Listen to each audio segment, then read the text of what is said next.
Okay, everybody, we are starting Volume 5. I am going to get the next part for Volume 4 uploaded by this point, so by the time you see this video, we should be well into Volume 5.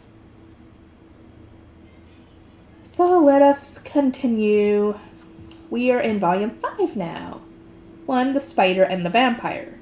I remember high school classroom that was almost remarkably unremarkable, and I recall the faces of each of the students there. Shoko Nagishi. Yeah, I don't remember her. I mean, I can remember all my classmates' faces more or less, but her face and name don't seem to match, or rather her name doesn't sound familiar in the first place. To be fair, I was never someone who held a lot of interest for the people around me. I can't put a name to most of my classmates' faces. Not that I ever had to, since I hardly spoke to any of them. Sometimes they would try to talk to me, but when I froze up, out of sheer surprise, they'd turn bright red, get mad at me, and leave. It's wrong to just suddenly start talking to outcasts like that. We'd freeze up because we have no idea how to respond. To be fair, even if the interaction wasn't sudden, I'd probably end up doing the same thing, but still. I do remember the name of that kid who was always bothering me, but that's about it. I certainly don't know any Shoko Nagishis. If there was a way to check what her original face was like, it'd come back to me, but she obviously looks different now. At the moment, all I can see is a lady holding a baby. Around them, their guards are watching, rigid from fear. How did this happen again? I was on the run from this demon lord freak with obscenely high stats and spotted a carriage being attacked by robbers, right? Pretending I never saw it would have made me feel hella guilty later, so I swooped in dramatically and wiped out the bandits. While I was at it, I used healing magic to cure a guard who had been struck down by a robber. Then this lady jumped out of the carriage. And when I appraised the baby in her arms, I got some seriously weird results. So here we are. Guess I'll look at the baby's appraisal results again. Human vampire level 1 named Sophia Karen, aka Shoko Nagishi. Status, HP 11 out of 11 green, details. MP 35 out of 35 blue, details. SP 12 out of 12 yellow, details. 12 out of 12 red, details. Average offensive ability, 9 details. Average defensive ability, 8 details. Average magical ability, 32 details. Average resistance ability, 33 details. Average speed ability, 8 details. Skills, Vampire level 1. Undying Body level 1.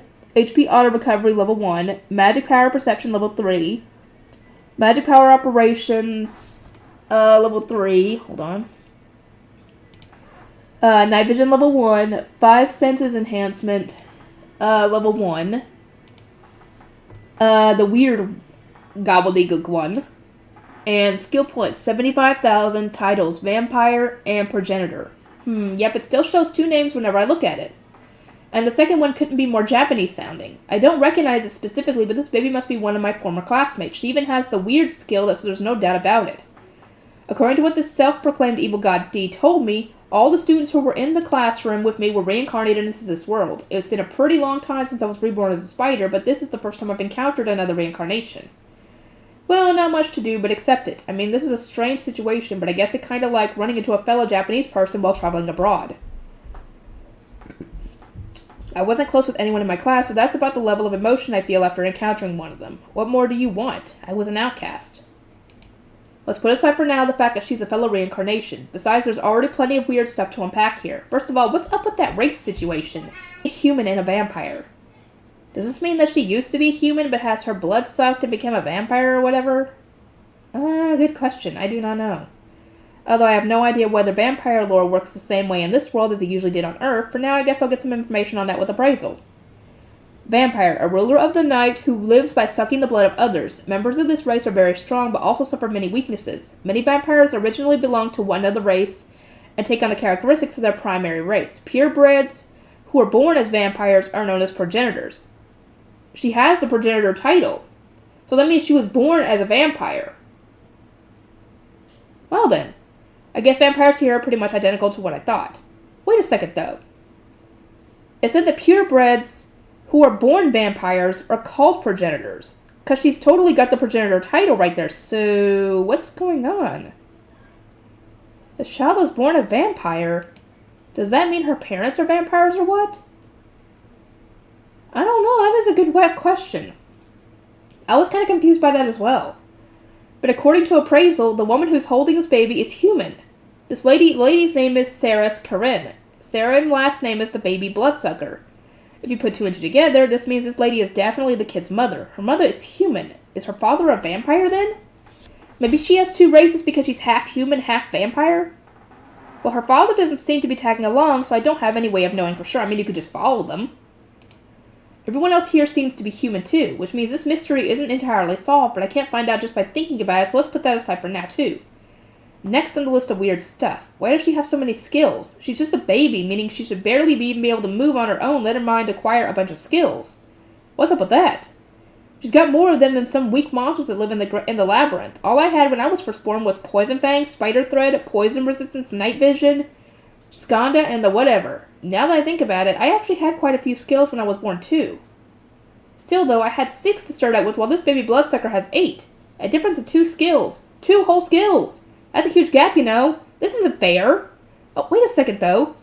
Do some of these skills come bundled with a title? A title always seems to come with 2 skills. Title appraisal, go. Vampire. Acquire skills, HP auto recovery, level 1, night vision level 1, acquisition, conditions. Acquire skill, vampire. Effect. Adds vampire to the holder's species. Explanation. A title awarded to one who has become a vampire. Progenitor. Acquire skills, immortality level 1, 5 senses enhancement level 1. So she gained 4 skills when she got those 2 titles. So she was technically born with 4 skills. Technically. Okay, acquisition conditions. Be a vampire from birth. Be a vampire from birth. So that means her father has to be a vampire, because otherwise she wouldn't have been a vampire from birth. Effect. Cancels out the negative effects of being a vampire. Explanation. The title awarded to a progenitor of vampires. Turns out she has 4 of those skills because of her titles. But I'm guessing she had both the vampire and progenitor titles from the moment she was born, so I guess it doesn't make much of a difference. These are both pretty amazing titles, though. Vampire comes with the HP auto recovery skill, which is super handy and saved my butt plenty of times. Having it from birth would have been awesome. I'm so jealous it makes me want to curse this baby. But the progenitor title is even crazier. I mean, should you really be allowed to cancel out the negatives of being a vampire? Vampires in stories always have lots of weaknesses so that humans can still beat them. If you take those away, wouldn't that just leave a totally unbeatable bad guy? But I guess strength in this world is mostly determined by stats, so even without those weaknesses, I don't think anyone would be completely unstoppable. That being said, a vampire without weaknesses sounds terrifying. For one thing, that skill most likely means that she doesn't need to drink blood to survive. Or maybe breast milk counts as a substitute for blood? I don't know. It's sort of made from the mother's blood in the first place, right? I don't know. I don't really know. Well, not having to drink blood is big, but what's even scarier is that sunlight doesn't hurt her. At the very moment, the baby's bloodsucker is totally basking in the sunlight without a care in the world. The ability to negate all your natural weaknesses is no joke. And on top of that already impressive title effect, you get 2 crazy skills too. Undying Body. Increases resistance to all attributes except for fire, light, and rot. Additionally, once per day, the holder can survive any attack of 1 HP. On top of increasing almost all your resistances, it gives you a free once-a-day survival pass. Okay, I absolutely want this skill. Unfortunately, it's not on the list of skills I can acquire. My guess is that it's a special skill that only certain races can get or something like that. Maybe.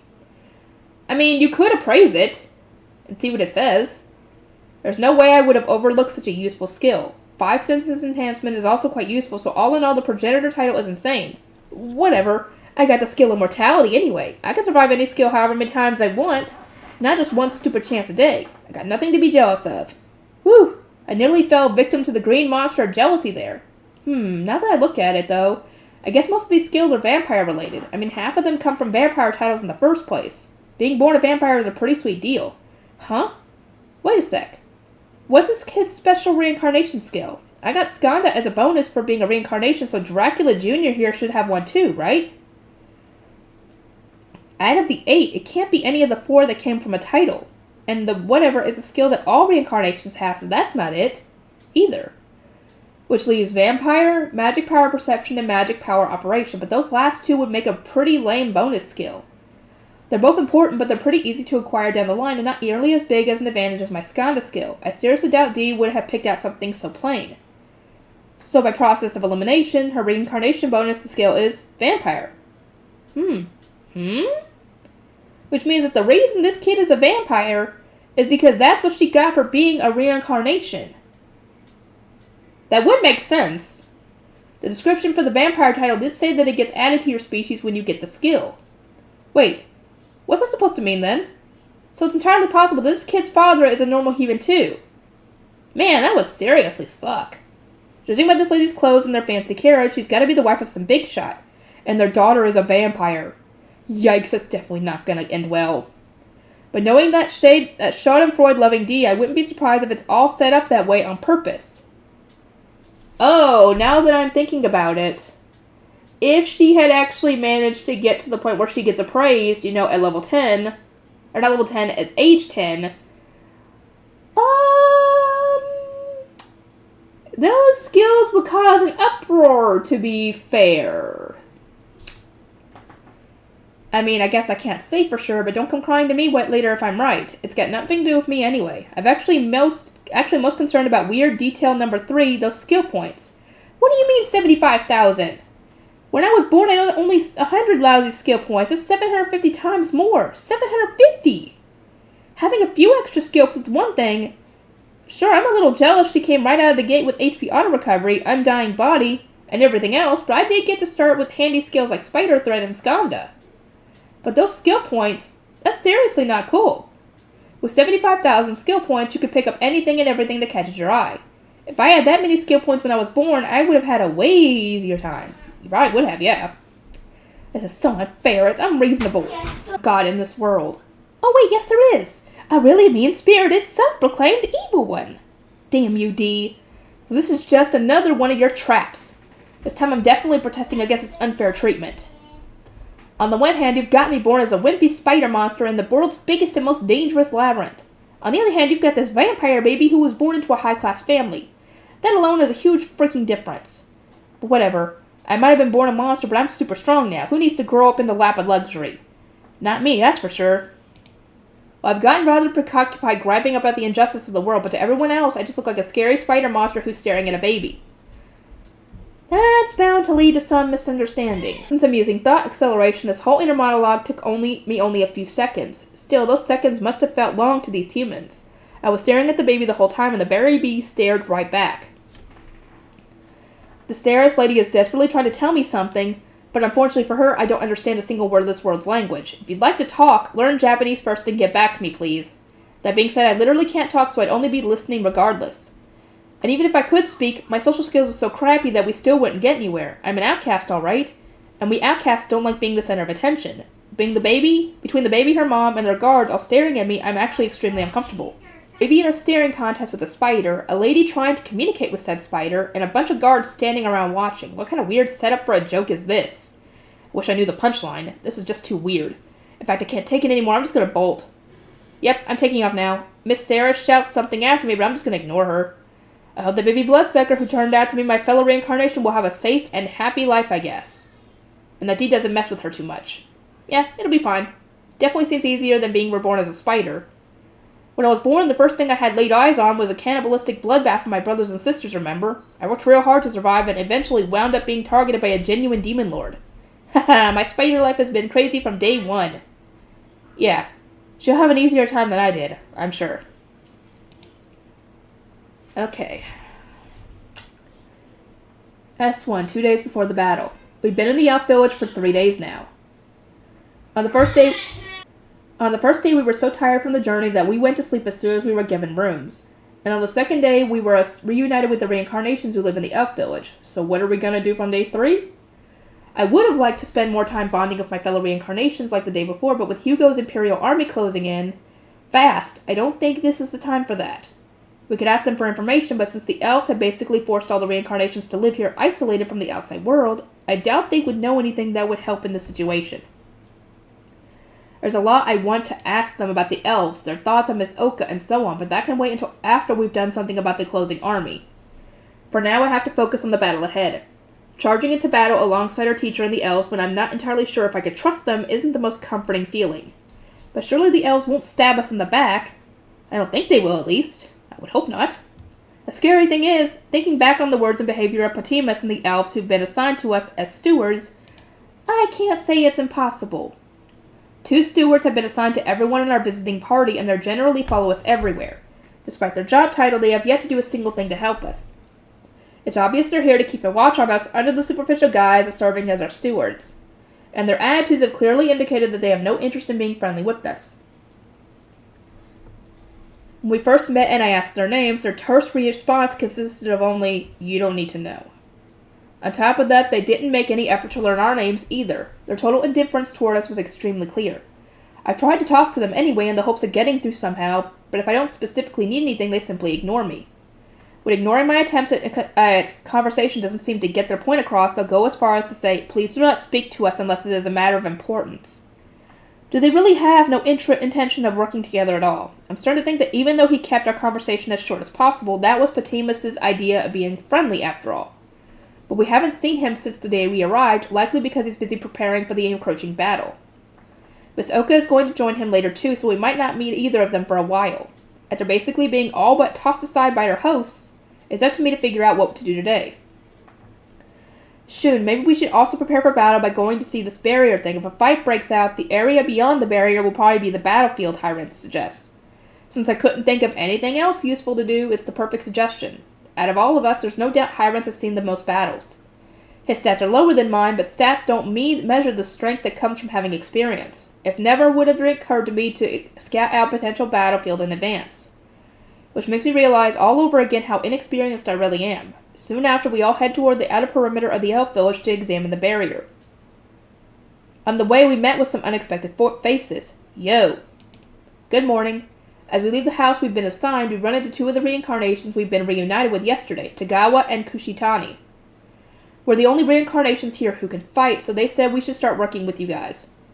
Tagawa points at the elves standing like guards behind them. It feels like we're carrying out a prisoner exchange. Tagawa and Kushitani seem to feel the same way, judging by their expressions. Hello, Shun and the others. Explain the situation to me. The name's Hyrens. Nice to meet you. Trying to shake off the dark mood hanging over the group, Hyrens holds out his hand and introduces himself. The pleasure's all mine. I'm Kunihiko Tagawa. It's an honor to meet a famous member of the hero's party, sir. Tagawa shakes Hyrens' hand. Kunihiko, not the same Kunihiko whose name has been spreading among adventurers everywhere. It's not exactly a common name here, so yes, I believe so.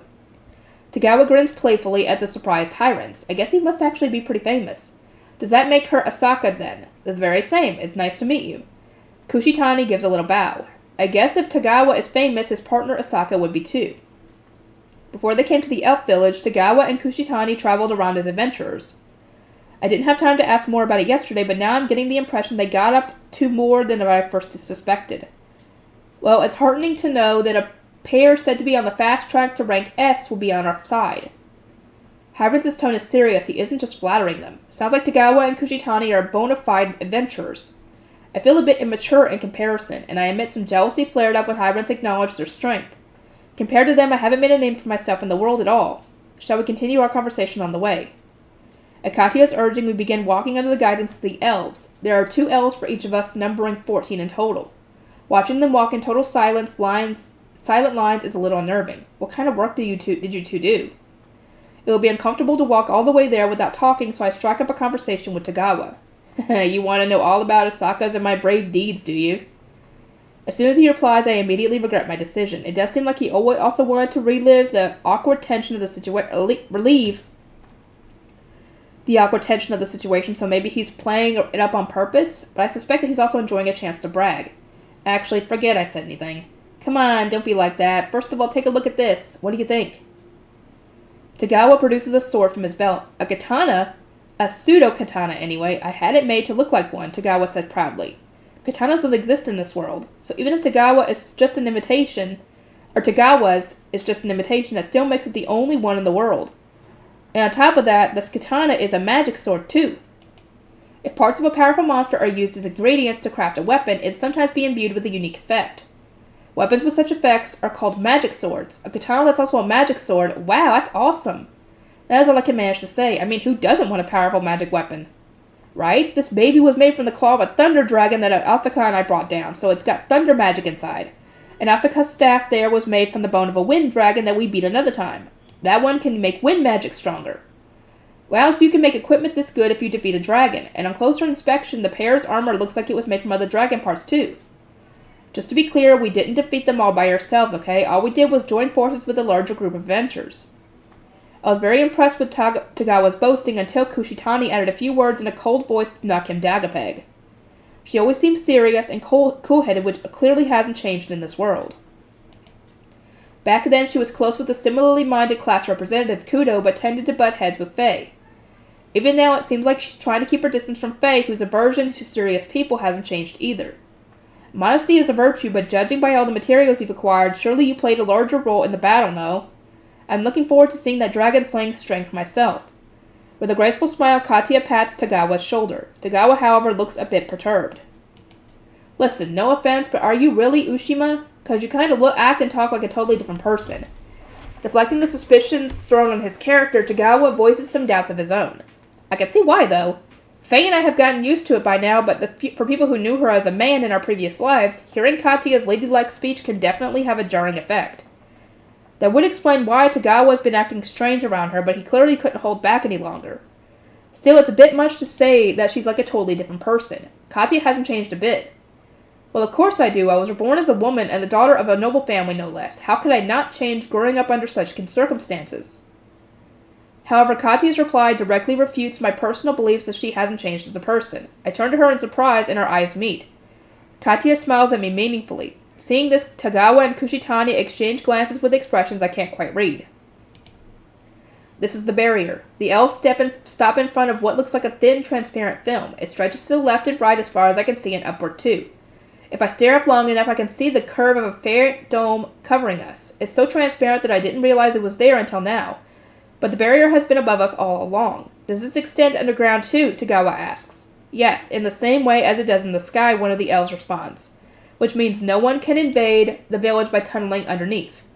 Is it alright if I touch it? Go ahead. This doesn't appear to be the type of barrier that electrocutes you or anything, but so I cautiously reach out and touch it. The surface feels very strange, sort of like touching glass that doesn't have a temperature.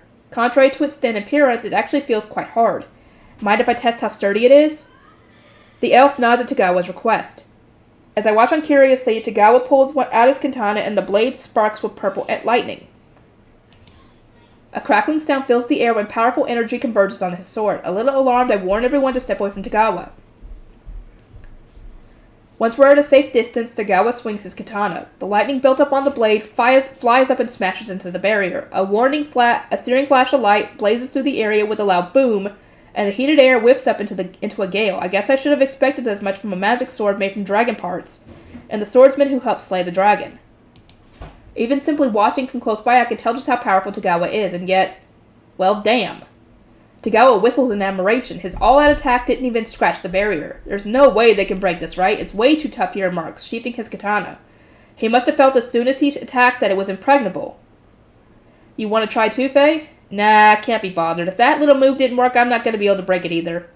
Faye has the highest offensive power of any of us, and she decided that it's unbreakable without even trying, in a way that only confirms how amazing this barrier is. Tagawa nods. No way not to make him break through that. But they don't need to break it, do they? Katia interrupts unexpectedly. What do you mean? It's simple. They just need to either deactivate the barrier from inside or perhaps enter the same way we did.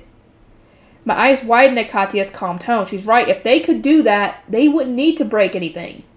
But in order to deactivate it from the inside or use a teleport point to enter, they would need a guide on the inside. Obviously, you can't deactivate the barrier unless you are inside it. And you can't use a teleport point like the one we used to get in without the help of someone who knows where it is. The location of the teleport point is so top secret that Miss Oka made us swear not to tell anyone.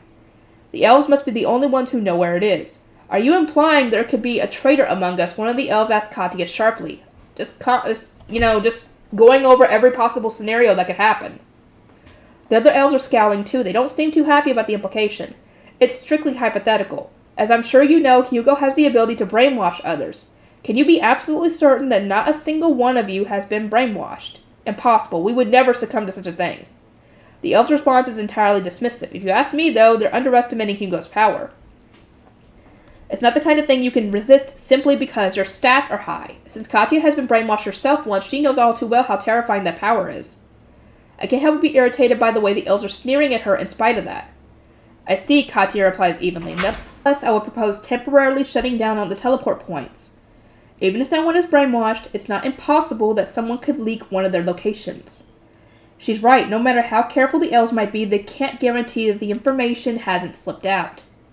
Between the far-reaching influence of the Empire and the widespread Word of God religion, the enemy is bound to have an impeccable intelligence force.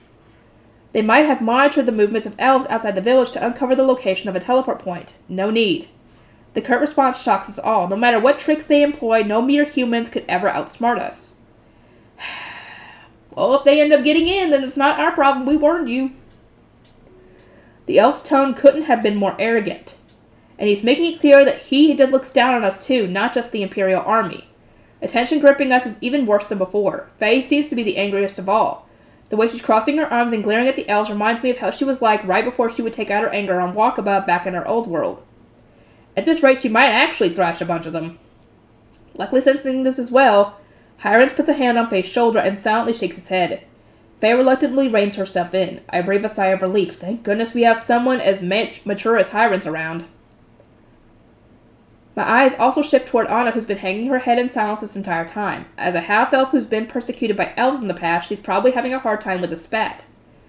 At any rate, now that we know the barrier can't be broken, let's go back and discuss how the Imperial Army might make its move. Hirons addresses this to the whole group. Everyone agrees, and we head back the way we came. Are these guys really worth defending? I pretend not to hear Faye's muttering along the way. Miss Oka's mysterious actions and the attitude of these elves, if I think about all that for too long, I'll be tempted to agree with her grumbles. Interlude: the half-elves, half-life. Anna, will you lend me your strength to help make our kingdom stronger? I still remember that person's face, his hand as it reached out to me. Master Schlein seems quite worried about me, but in actuality I do not have many unpleasant memories of this village. At least, not that I can remember. My memories of my time here are vague, incomplete. I imagine that my subconscious is trying its best to reject such painful memories, and yet, strangely enough, I can still clearly recall the ideology of the race called elves. The elves have a thoroughly warped outlook on this world.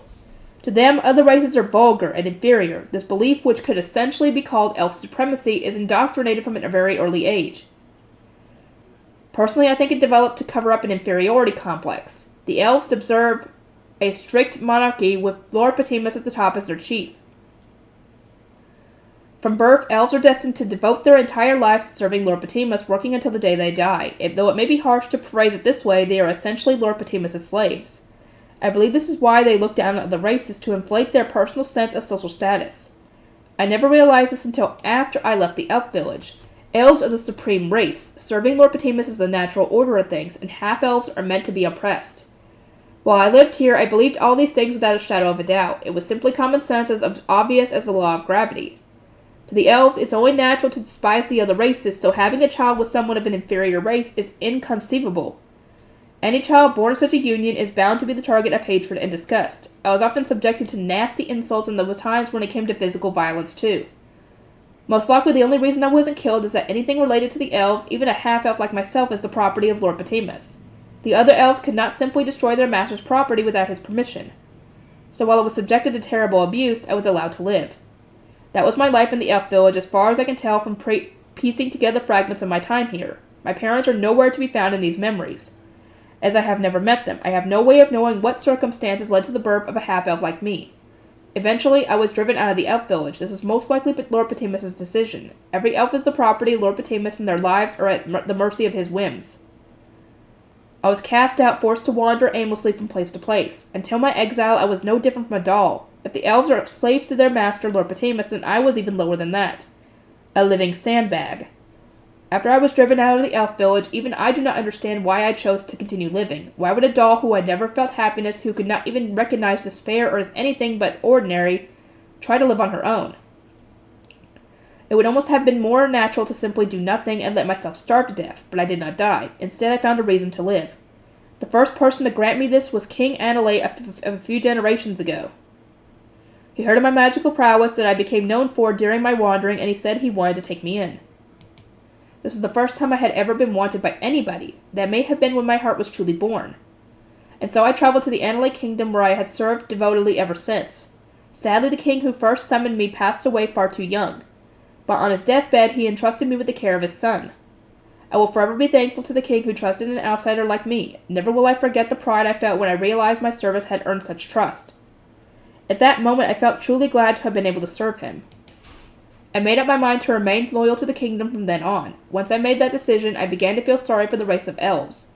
From the moment they are born, it has already been decided where their loyalties must lie. They never had a chance to choose for themselves or to even question authority. Yes, it's exactly how I felt when I lived in the elf village. Fortunately, I encountered someone who I could serve of my own free will. Of that I was deeply proud. However, my pride was later to be crushed when I was manipulated by Prince Hugo of the Empire. Master Slains insists I am not to blame. However, to cling to those kind words would only be running away from my guilt. I must prove my worth to Master Slain to atone for how I have troubled him. And yet I do nothing but hold him back. Even my magical strength, which once was a source of confidence, pales in comparison to the strength of Master Slain and his friends now that they have grown up. Instead of atoning, I am only inconveniencing him further. Though I feel that things cannot be allowed to continue this way, there seems to be nothing I can do. I cannot be of help in battle, and now, even in everyday life, it is Master Slain who looks out for me. He knows that I was persecuted in the elf village because I am a half-elf, making him even more concerned ever since we arrived here. Even though he has much more important problems to concern himself with than the likes of me. I have become a burden to Master Slain. This reality weighs heavily on me. Perhaps I should have simply stayed in the kingdom. I have thought this countless times, yet I still came along. I cannot continue to hold back Master Slain any longer. I swear to be useful in the next battle no matter what. I munch on one of the robbers' corpses I absconded with. I didn't actually intend to take them with me, but one of my parallel minds picked them up. Just stuffed them in my spatial storage with spatial magic. I guess I didn't really mind, but I'm a little surprised that my parallel minds did something I wasn't planning on doing at all. Parallel minds is a skill that essentially makes copies of my consciousness, sort of like an intentionally induced multiple personality disorder. But the copies have the same thought processes as I do, so there's more of me. All of them are the real me with no particular distinction between one or the other. Together, these split-up copies form my mind, my consciousness. At least that's what I thought, but after they were away fighting Mother for so long, my parallel mind's behavior has been surprising me. Grabbing those corpses is one example. I fully intended to leave the corpses there, yet the parallel minds collected them like it was the most natural thing in the world. And when I asked why they did that, their response was, why in the world wouldn't we do that? The other parallel minds agreed, so I was the only dissenter. Having a difference of opinion with my parallel minds, which are supposed to be me. That's never happened before. It's not like I had any reason to think it was possible before this. I mean, it doesn't make sense to disagree with myself, right? But somehow that's exactly what happened. I should be happy that my parallel minds defeated Mother and came back, but I can't help feeling a little uneasy about the change, which is mostly why I haven't given them control of the body since they got back. My role used to be the information brain, analyzing the enemy with appraisal and such. Body brain was in charge of moving my body, the magical brains were in charge of magic, and so on and so forth. But now I'm moving my own body. Since I used to do everything with only one consciousness, it's not like I forgot how. It's just much more efficient to divide up work among parallel minds. Now I'm sacrificing that efficiency to do everything myself, just like I used to before I had my parallel minds. They can still use magic on their own, but everything else can be done only by the real me. My parallel minds haven't complained about this. I'm guessing they've pretty much figured out what I'm thinking. Maybe they can tell that they're changed too? I haven't taken any serious steps to separate myself from them or anything yet. It's not really that surprising that they were able to pick up that corpse. My main guiding principles are to never leave anything behind and always eat the monsters I kill. There are some exceptions, of course, like when circumstances clearly won't allow it. For me, this was one of those cases. I did intend to collect these bodies at first, but when I encountered a fellow reincarnation, those plans flew out the window. My original intention was to make it look like I was a monster who just happened to be passing by, killed the robbers, and made off with their corpses. But one of the guards who I thought had been killed by the robber was actually hanging onto life by a thread, so I ended up saving him on impulse. My whole passerby monster scenario was already screwed at that point. I defeated the robbers, and then healed an injured human, which probably made it obvious that I was deliberately saving them. That alone was more than enough to cause some gossip. But then I had to go and lock eyes with that stupid baby on top of it. I draw way too much attention to myself. And the more I stand out, the more likely it is that people will start talking about me. If rumors spread, word might even reach the Demon Lord's ears. Which is exactly why I decided to abandon the corpses and book it out of there before I did anything to make myself stand out even more. Though by then, it was too little too late. I'd already drawn attention to myself in so many other ways. Guess another strange phenomenon like the corpses mysteriously disappearing won't make much of a difference. All things considered, it's not only like the Paramount Minds did something terrible or anything. The only reason I feel bad now is that the bodies of the robbers I'm currently eating are smelly and gross. That's all. While I reluctantly ate the corpses of stinky, smelly, and nasty, I stare at a large town. You see, I figured that if I followed a road big enough for horse-drawn carriages, I would stumble upon a town sooner or later. It's a bit bigger than I expected. A little surprising it's this close to where I would rescue that carriage too. Why were you morons causing trouble so close to a town? You were basically begging to have the guards called on you. If I were you, I'd commit my crime slightly further away from civilization. Oh, I guess it doesn't matter, since you've already been killed and I'm eating you right now. Anyway, the town is surrounded on all sides by some sturdy-looking walls. If you live in a world that's full of dangerous monsters, I suppose there's no way to live in peace without shelter like that. As proof, there isn't a single building outside the walls. A lot of the time, when there's a town this big, more buildings will start cropping up outside the walls so the city expands outward. But all the buildings here are snug within the walls. Maybe they figure monsters might attack before they're even finished building anything on the unguarded land? Besides, I imagine it helps keep out ruffians like the one I'm chewing on right now. There's a watchtower at the four corners, and soldiers are patrolling along the walls as well. It's super dark right now, too. I'm impressed. I mean, I've got a maxed out night vision skill, so I can see perfectly, but still. These average Joes aren't even nocturnal, so it's quite brave of them to keep watch at night with hardly any light sources. Yes, it's nighttime right now. The dead of night, in fact. A time when all good little children should be tucked into bed. Since there aren't any streetlights or anything in this world, towns get awfully dark at night. It looks like most people go to bed pretty early, too. As soon as the sun sets, they turn out the lights and hit the hay. Well, I guess that makes sense. Unlike modern Japan, they have to use fire as their light source, which can't be cheap. It's probably safer and more economic to turn out the lights and go to bed early. So even though there are plenty of people living in this town, it gets super dark and quiet as soon as night falls. It really drives home the difference between here and Japan. It's always bright in Japan, even at night. If you look at satellite photos of Earth's side where it's the middle of the night, the islands of Japan are always lit up very clearly. Since that's what I'm used to, I can't help thinking, damn, I didn't know night was this dark. Still, not as dark as the inside of the labyrinth, though. After all, there was no moonlight or starlight in there. Oh, by the way, turns out this place has more than one moon. When I first saw that, I couldn't help being a bit moved by the otherworldly feeling. What does that mean for tides and stuff here, I wonder? Anyway, any guesses as to why I'm sizing up the town this late at night? The answer is currently skulking through the town. A group of people covered from head to toe in black clothing creep toward the big mansion at the heart of the city. They might as well be screaming, "We're up to no good!" The black-clad crew slips into the mansion without a sound. It's not that the mansion's security is bad. There are guards patrolling around the grounds, keeping watch, and all the doors and windows are locked. The homes of common people in this world don't seem to have locks at all, so to have them on every door and window is pretty high security. The guards also have the night vision skill, plus others like 5 senses enhancement and presence perception, so they're perfect to act as a manned alert system. However, the group in black have no problem getting past them because their skills are simply superior. They're armed to the teeth with skills that can hide their presence like stealth, concealment, silence, and odorless. On top of that, I don't know how to explain this, but they move like real pros. They slip past the guards' line of sight with effortless acrobatic movements, picking the locks with ease, and slip inside. It's easy to see that they've done this kind of thing many times before. They're expert hired hands, where skills put any ordinary thief to shame. And in the garage, or carriage room, I guess, of the mansion, they're currently targeting a carriage. They're currently targeting is a carriage that's very familiar indeed. Yes, but it's the same one I saw the baby bloodsucker in this afternoon. You know what that means, don't you? This giant mansion must be where the baby vampire lives. Damn, this kid's family is loaded. Actually, aren't they nobles? From what I saw earlier and all, I guess that the baby bloodsucker's father is in charge of this town. His name is John Karen. Race human. Human?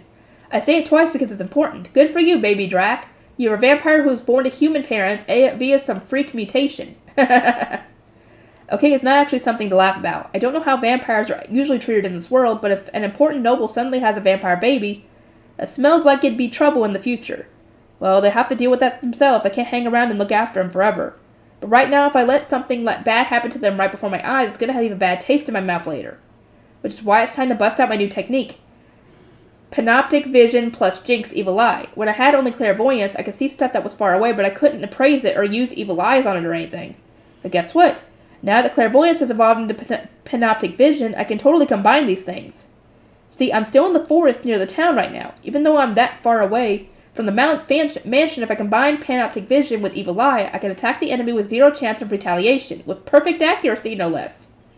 Think about it. Evil eye affects anything in my field of vision, so it's not like it can miss. That means that as long as I can see the enemy, I can attack them without fail. It's the ultimate long-distance attack. Sounds pretty badass, doesn't it? Hey, I'm just saying. Anyway, Jinx Evil Eye absorbs the victim's HP, SP, and MP and continuously lowers their stats to boot. And since it's insanely far, they won't be able to fight back. Pretty brutal if I do say so myself.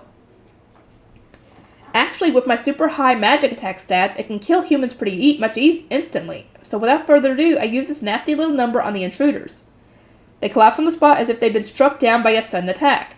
I mean, that is pretty much what happened. I sucked out all their HP, MP, and SP in an instant. Boy, it's sure gonna seem mysterious that they all dropped dead despite having no visible wounds. I'm just gonna leave those mysterious corpses in the mansion. That's sure to cause a big old panic in the house tomorrow morning. But I'm not trying to prank them by leaving the bodies there or anything. I'm leaving that suspicious-looking bunch of dead guys there as a message to let them know they're being targeted. Yes, that's right, someone is targeting the mansion. I learned about the whole thing not long after arriving in town. As I was gazing at the first human settlement I'd ever seen in this world, the carriage with the baby bloodsucker pulled in. It had been attacked just outside of town after all. A sketchy-looking crew was staring at their carriage. There was something dangerous about the look in their eyes. That's when it hit me. Maybe these guys were the ones who sent those robbers after the carriage in the first place. Sudden misfortune befalls the feudal lord's wife and daughter, therefore the lord drowns in despair and ruin. And hidden in the shadows, some bad guys reap the rewards. It all clearly unfolded in my mind like the plot of a pulp novel. Decent guess, though, isn't it? I decided to keep an eye on those shady characters for a bit. Luckily, the Demon Lord is currently in the bottom stratum of the Great Arrow Labyrinth for whatever reason. I'm assuming to check on the mother, who's now not there anymore? This town is pretty far away from the labyrinth, and it'll take a while just to get back to the surface from the bottom stratum. It'd be at least a few days before the Demon Lord can possibly catch up to me. There shouldn't be any issues if I kick around here for a bit. I don't think it'd be my fault if something happens to them while I'm not around to keep an eye out, but I'm not going to just ignore a ticking time bomb if I see it right here. I mean, if they get killed after I went to all the trouble of rescuing them from the robbers, that'd be a wasted effort, right? That's why I decided to keep an eye on those extremely suspicious characters. First I started having some kind of strategy meeting in what looked like a secret hideout. Once in a while, it almost seemed like one of them was glancing at me, but I must have imagined that, right? And as I continued to watch them, the strangest thing happened. They tried to break into the mansion in the middle of the night. Honestly, I was surprised they were aggressive enough to gun for it the very same day. They've got guts, I'll give them that. But they're dead now, so a fat lot of good that did them. Anyway, I wiped out those would-be intruders, but I still haven't dealt with the source of the problem. There are still several people in their hideout, and one of them seems to have clairvoyance too. The moment the intruders dropped dead, he went and responded to a boss-looking fellow. I don't understand the language here, so of course I don't know what he said, but I'm sure he was reporting that the crew of intruders kicked the bucket. Then the boss guy in the important-looking robe used telepathy to get in touch with someone or other. I kind of intercepted the message with Professor Wisdom or something, but it's not like I understood it anyway. Wouldn't you be able to put what he said into like a search bar for translation? The person he was talking to was a really stuck-up sounding guy. Maybe he was the rogue guy's boss? That would mean that the organization that's targeting the Lord has more branches outside this town. If I take out all the schemers here, they might just send reinforcements from another branch. So it makes no sense for me to kill the ones in this town. It's not my job to go up against some fancy anti-Lord organization, okay? That's why I left the corpses there to let the Lord know that someone's after his family. If he knows he's being targeted, he could probably figure out the culprit by IDing the intruders or whatever. After that, it's up to him to defend his family somehow. That's the best I can do for you, kid. Even if we two technically know each other from our previous lives, I say it's pretty darn nice of me to save you in your life twice. So that's all well and good. If a person's about to be killed by a monster or thieves or whatever right before my eyes, sure, I'll save them. I certainly hope to have the power to do so, so to look the other way would just make me feel guilty. It's sort of like when you see trash lying on the ground and the trash can is right there, so you just throw it out. You get a little bit of self-satisfaction for doing your good deed of the day, but I'm not going to go as far as to stick my nose into places I can't see. If someone dies when I'm not looking, well, that's not my fault. I mean, what do you do when you see trash on the ground but there's no trash can anywhere nearby? You most likely leave it as is, because it's too much of a pain. So even if the baby bloodsucker's family is being targeted, I'm not about to go crush the whole enemy organization. That's way too much work. So I'll help as long as it's somewhere I can see, but I think I'll let them handle the rest down the line. I'm not so soft-hearted that I'm willing to devote a bunch of my time and energy to someone else for free. Going all out just to help some rando isn't worth the effort. I'm willing to work my hardest only when it directly benefits me. At least that was the plan. But as soon as the guy in the robe takes off his hood, everything changes. An elf! An elf! An elf! An elf! An elf! An elf! The man's ears are long and pointed. Oh yeah, now that's a classic fantasy race. But I'm the only one who gets excited. The other parallel minds all just mutter an elf in perfect unison. This isn't just disinterest. It's anger, hostility, hatred. What in the world? Oh, did they get influenced by the demon lord? Is it because they ate Mother? Is that why? I don't understand why my parallel minds are so tense. Why would their feelings suddenly shift like that? Do they hate elves that much? I have no idea why that would be the case. But the parallel minds aren't questioning these feelings. Their attitude toward the elf is practically murderous. If the elves are involved, we can't just ignore it. Agreed, no complaints here, let's do it. And now it seems like they're ignoring my confusion and making a decision without even consulting me. Just don't get it. But it sort of seems like they're all gonna turn on me if I object. The Demon Lord is far away in the belt of Strata, meaning we do have a little while before she chases us down. Besides, now that I've expanded my horizons and found more places I can escape to, I can just teleport away as soon as the Demon Lord starts to get close. As long as I don't let my guard down, I'm pretty sure the Demon Lord's not going to catch me. So it's not really a problem if I stay here for a bit. But still, it's scary that I don't know what my own parallel minds are thinking. It's almost like part of me is turning into someone else entirely. I'm pretty freaked out by the whole thing, honestly. Still, I don't think I'm going to oppose them, because I have a bad feeling about what might happen if I do. And so, for whatever reason, I decided to stay near this town for a while.